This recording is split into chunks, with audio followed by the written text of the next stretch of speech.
Good afternoon. Stock మార్కెట్లో పెట్టుబడి పెడితే దీర్ఘకాలంగా మనకు మంచి లాభాలు వస్తాయని అందరు ఇన్వెస్టర్లు కానీ, అడ్వైజర్లు కానీ అండ్ ఫైనాన్షియల్ ప్లానర్స్ కానీ అయితే చెప్తుంటారు. అది వాస్తవమే అని కూడా ప్రూవ్ అయింది. అయితే సామాన్య ప్రజలకు లాంగ్ టర్మ్లో ఇన్వెస్ట్ పెడితే లాభం వస్తుందా? అది ఖచ్చితంగా చెప్పగలరా? రీసెంట్గా చూస్తే ఒక స్టోరీ, JSW షేర్స్ 30 ఏళ్ల క్రితం కొన్న JSW షేర్స్ సంబంధించిన కాగితాలు 30 ఇయర్స్ తర్వాత తన ఇంట్లో దొరకడం వల్ల ఆ షేర్ వాల్యూని చెక్ చేస్తే 1 కాదు, 2 కాదు, 3 కాదు, 10 కాదు, 20 కాదు, ఏకంగా 80 కోట్లు. 80 కోట్ల వాల్యూ చేసే షేర్లు 30 ఇయర్స్ ముందు కొన్న షేర్లు తర్వాత చూస్తే 80 కోట్లు అయితే అయిపోయింది. సో దీన్ని బట్టి ప్రూవ్ అయింది ఏంటంటే లాంగ్ టర్మ్లో మనం ఇన్వెస్ట్ చేస్తే ఖచ్చితంగా రిజల్ట్స్ ఉన్నాయని చెప్తుంటారు. ప్రూవ్ కూడా అయిపోయింది చాలాసార్లు. ఇది రీసెంట్గా జరిగిన సంఘటన. నెక్స్ట్ ఇప్పుడు మనతో పాటు mutual fund distributor and financial planner వనిగల సల్మాన్ గారు ఉన్నారు. Hi sir.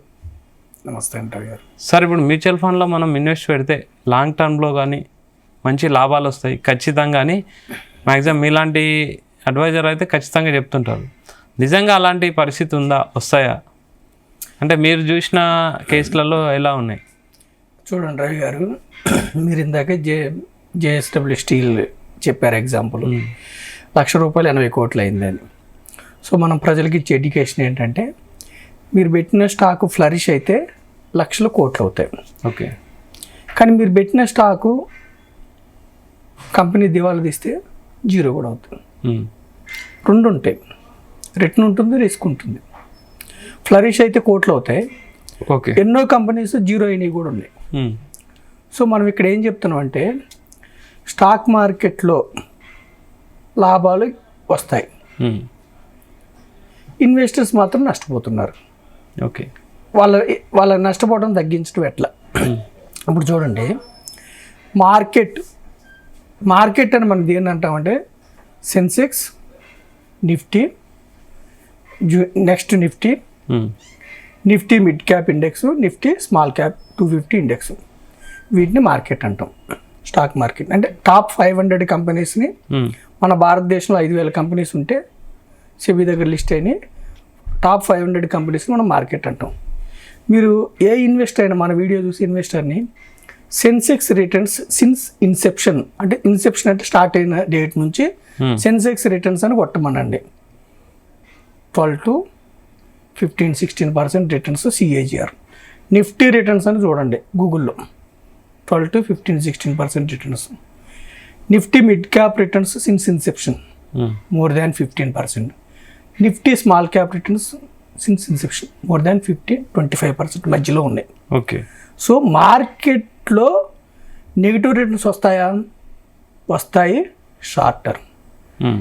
పాజిటివ్ రిటర్న్స్ వస్తాయా? వస్తాయి లాంగ్ టర్మ్. ఎవరైతే దీర్ఘకాలం ఉన్నారో మార్కెట్లో నెగిటివ్ రిటర్న్స్ లేవు అంటే నష్టపోయే అవకాశం లేదు.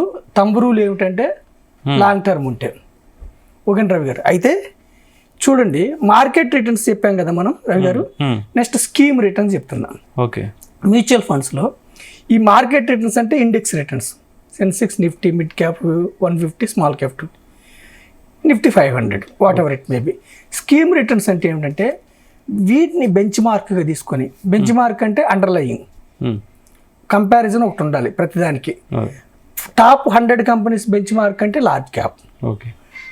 Next 101 to 250 companies mid cap, small cap. అంటే ఇవి యాక్టివ్ ఫండ్స్. ఏ స్కీమ్లో అయినా, డైవర్సిఫైడ్ ఈక్విటీ మ్యూచువల్ ఫండ్స్ ఏ స్కీమ్ అయినా, ఏదైనా తీసుకోండి, ఇండస్ట్రీలో ఉన్న ఏ స్కీమ్ అయినా more than 7 years, more than 10 years ఉంటే నెగిటివ్ రిటర్న్స్ లేకపోగా ఏదన్నా చూసుకోండి మీరు, డబుల్ డిజిట్ రిటర్న్స్. ఓకే. అంటే మార్కెట్ డబుల్ డిజిట్ రిటర్న్స్ ఇస్తుంది లాంగ్ టర్మ్లో. Mutual fund schemes double digit returns ఇస్తాయి లాంగ్ టర్మ్లో. ఇన్వెస్టర్స్ మాత్రం కొంతమంది సూసైడ్ చేసుకుంటున్నారు, కొంతమంది ఇన్వెస్టర్స్ కాదు, కొంతమంది ట్రేడర్స్ సూసైడ్ చేసుకుంటున్నారు, కొంతమంది ఇన్వెస్టర్స్ నష్టపోతున్నారు, ఇన్వెస్టర్స్కి నష్టాలు వస్తున్నాయి. ఎందుకు? ఇక్కడ మనం ఏంటంటే మన ఉద్దేశం ప్రజలు నష్టపోకూడదు అన్నది నా ఉద్దేశం రవి గారు, మీ యొక్క మాధ్యమం ద్వారా. ఇన్వెస్టర్స్ ఇప్పుడు చూడండి, ట్రేడింగ్ చేస్తే మీకు హేతుబద్ధత లేదు. మీకు 50 ట్రేడ్లు సక్సెస్ అయినా 51వ ట్రేడ్లో మొత్తం డబ్బు పోతుంది. 50 ట్రేడ్లు వచ్చినాయి మొత్తం పోతుంది ఏది ట్రేడింగ్లో. సో మనం ప్రజల్ని మీ ఛానల్ ద్వారా ఏం కోరుకుంటున్నానంటే నో ట్రేడింగ్. ట్రేడింగ్లో హేతుబద్ధత లేదు. ట్రేడింగ్ ఎవరి కోసం అయ్యా అంటే ఇన్స్టిట్యూషన్స్ కోసం, హెడ్జింగ్ కోసం. కంపెనీస్ దగ్గర 100,000 కోట్ల డబ్బు ఉంటాయి షేర్స్ రూపేనా. మార్కెట్ పడుతున్నప్పుడు వాళ్ళ డబ్బు తగ్గిపోతుంది కాబట్టి వాళ్ళు రివర్స్లో ఆప్షన్స్ తీసుకుంటారు, హెడ్జ్ చేసుకుంటారు, నష్టాన్ని తగ్గించుకుంటారు వాళ్ళ కోసం. మీ దగ్గర ఇండివిజువల్ ఇన్వెస్టర్స్ దగ్గర కూడా మీ దగ్గర కూడా కోట్ల రూపాయలు విలువైన షేర్లు ఉండి నష్టాన్ని తగ్గించుకున్నప్పుడు మీరు 5% 2% డబ్బుతో మీరు హెడ్జింగ్ చేసుకుంటే ఓకే, ఒక అర్థం ఉంది. కానీ షార్ట్ పీరియడ్లో డబ్బులు రావాలి, ఆప్షన్స్ ఫ్యూచర్స్ ఇంట్రాడే అంటే పోతాయి. ఇక్కడ మీరు నష్టపోతారు. అందుకని ట్రేడర్స్ నష్టపోతున్నారు. మరి ఇన్వెస్టర్స్ కూడా ఎవరు నష్టపోతున్నారు? మీరేం చేస్తున్నారు? ఇన్వెస్ట్మెంట్ అనుకొని పెన్నీ స్టాక్స్ కొనుక్కుంటున్నారు. పెన్నీ స్టాక్స్ రూపాయి ₹2 విలువలో లిక్విడిటీ ఉండదు. ఓకే, ఎక్కువ అమ్మేవాళ్ళు ఉండరు, ఎక్కువ కొనేవాళ్ళు కొద్దిమంది. కొనటం వల్ల కొన్ని రోజులు వరుసగా ఎక్కువ రేట్లో కొనటం వల్ల పెరుగుతూ ఉంటుంది. ఎప్పుడు కూడా స్టాక్ మార్కెట్లో షేర్ ఎప్పుడు పెరుగుతుంది? కంపెనీస్కి లాభాలు వస్తే షేర్ పెరుగుతుంది. షార్ట్ పీరియడ్లో సెంటిమెంట్స్ ఉంటాయి. సో మనం ఏం చెప్తున్నామంటే రవి గారు,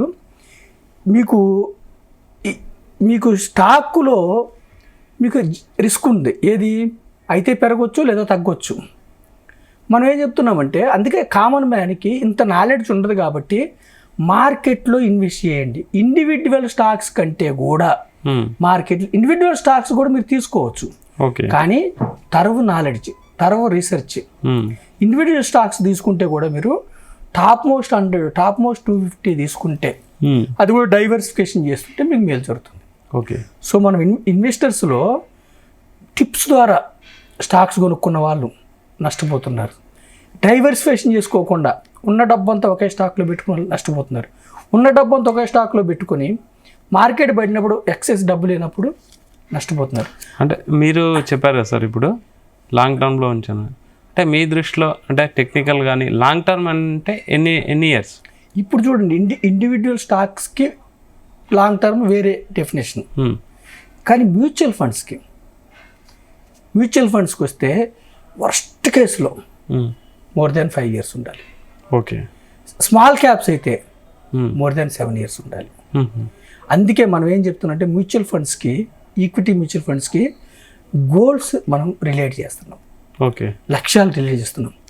తర్వాత మనం ఏం చేస్తాము, అవసరాలు రిలేట్ చేయటం వల్ల ఏమవుద్దంటే మార్కెట్ పెరిగితే మీ డబ్బు పెరుగుతుంది, మార్కెట్ తగ్గితే మనం ఏం చేస్తారంటే ఈక్విటీ మ్యూచువల్ ఫండ్లో వాళ్ళు క్యాష్ రూపాయలు కొంత డబ్బు ఉంచుకుంటారు, మళ్ళీ ఫ్లో పంపిస్తుంటారు. అదే మనం ఇండివిజువల్ క్యాష్ రూపాయలు డబ్బు ఉంచుకోం, వాళ్ళు ఉంచుతారు. వాళ్ళు కూడా 50 స్టాక్స్లో కొన్ని స్టాక్స్ తప్పు చేస్తారు, రీసెర్చ్ టీమ్ అవి వదిలిస్తారు. ట్రస్ట్ కదా, మ్యూచువల్ ఫండ్ ట్రస్ట్ అవడం వల్ల వాళ్ళు అమ్మినప్పుడు కొన్నప్పుడు మీకు ట్యాక్స్ ఉండదు. వాళ్ళు ఎన్నిసార్లు అయినా అమ్మొచ్చు, ఎన్నిసార్లు అయినా కొనవచ్చు. ఓకేనా రవి గారు? సో ఈక్విటీ మ్యూచువల్ ఫండ్లో మీకు ప్రొఫెషనల్ మేనేజ్మెంట్ ఉంటుంది. ఓకే, నేనేమంటున్నాను, ఇండివిజువల్ స్టాక్స్లో మీరు అయితే 100 కోట్లు, ఇందాక మీరు చెప్పిన ఎగ్జాంపుల్ ప్రకారం కోట్లు రావచ్చు, లేదా లక్షలు రావచ్చు, లేదా జీరో రావచ్చు. జీరో కాకపోయినా డెడ్ ఇన్వెస్ట్మెంట్. సపోజ్ ₹1,00,000 మీరు స్టాక్స్ కొన్నారు, 10 ఏళ్ళ తర్వాత కూడా ₹1,00,000 పెరగవు, తగ్గవు, 1,00,000 దగ్గరే ఉన్నాయి అనుకోండి, డెడ్ ఇన్వెస్ట్మెంట్. ఓకే, రిటర్న్ రాలేదు, అది జరగవచ్చు. కామన్ మ్యాన్కి నేను పేదలు, మధ్యతరగతి వారు డబ్బు సంపాదించుకోవాలంటే మీరు కంపెనీస్లో ఓనర్స్ కావాలి. మీకోసం ప్యాసివ్ వేరే కంపెనీస్ పనిచేయాలి. కంపెనీస్లో ఓనర్స్ ఎలా కావాలంటే మీరు డైరెక్ట్ స్టాక్స్లో కాకుండా ఇండెక్స్ ఫండ్స్ ద్వారా లేదంటే డైవర్సిఫైడ్ ఈక్విటీ మ్యూచువల్ ఫండ్స్ ద్వారా అవ్వండి మీరు. ఓకే, అప్పుడు మీకు ప్యాసివ్ ఇన్కమ్ మొదలైద్ది. మీకోసం కంపెనీస్ పనిచేస్తాయి, మీ డబ్బు మీకోసం పనిచేస్తుంది. Over a long period mutual ఫండ్లో ఉన్న అద్భుతం ఏంటంటే షార్ట్ పీరియడ్లో మ్యూచువల్ ఫండ్స్ పెద్దగా రావు రిటర్న్స్, కానీ లాంగ్ పీరియడ్ అంటే 10, 15, 20 ఉంటే పవర్ ఆఫ్ కాంపౌండింగ్ అనే వెపన్ ఉంది ఈక్విటీ మ్యూచువల్. దానివల్ల పవర్ ఆఫ్ కాంపౌండింగ్ వల్ల మీరు ఏ స్కీమ్ అయినా చూడండి, యాక్టివ్ మ్యూచువల్ ఫండ్ ఏ స్కీమ్ అయినా చూడండి, మోర్ దాన్ 12 నుంచి 25 మధ్యలో ఉన్నాయి returns. Okay, any active mutual funds 12% ఇస్తే కూడా పవర్ ఆఫ్ కాంపౌండింగ్ వల్ల హ్యూజ్ వెల్త్ క్రియేట్ అయింది. If you stay more than 10 years, 15 years, 20 పైన ఉంటే అద్భుతం. కానీ అట్లీస్ట్ 10 years ఉండగలిగితే కామన్ మ్యాన్ నష్టపోయే అవకాశాలు డైవర్సిఫైడ్ ఈక్విటీ మ్యూచువల్ ఫండ్లో తగ్గుతాయి. సో నేనేం చెప్తున్నానంటే మార్కెట్ రిటర్న్స్ ఇస్తుంది, ఇండెక్స్ రిటర్న్స్ ఇస్తుంది, స్కీమ్ రిటర్న్స్ ఇస్తుంది. కానీ ఇన్వెస్టర్ ఎమోషనల్ వల్ల నువ్వు హైలో ఎంటర్ అయ్యావు ఈక్విటీ మ్యూచువల్ ఫండ్లో, డౌన్ అయినప్పుడు భయపడి ప్యానిక్ వెళ్ళిపోవటం వల్ల ఇన్వెస్టర్స్ లాస్ బుక్ చేసుకుంటున్నారు. కానీ మార్కెట్ నెగిటివ్ రిటర్న్స్ ఇవ్వట్లేదు లాంగ్ టర్మ్లో. ఓకే. సో నేనేమంటున్నాను, ఇది అర్థం చేసుకోండి, మార్కెట్ రిటర్న్స్ని స్కీమ్ రిటర్న్స్ని అర్థం చేసుకొని ఓకే ఆ రిటర్న్స్ మీరు పొందమని నేను జీటీవీ ద్వారా చెప్తున్నాను. Thank you sir, thank you very much. చాలా ఇంపార్టెంట్ విషయం చెప్పారు. సో సల్మాన్ గారు చెప్పేది అంటే మార్కెట్ ఎప్పుడు నెగిటివ్ రిటర్న్ ఇవ్వదు.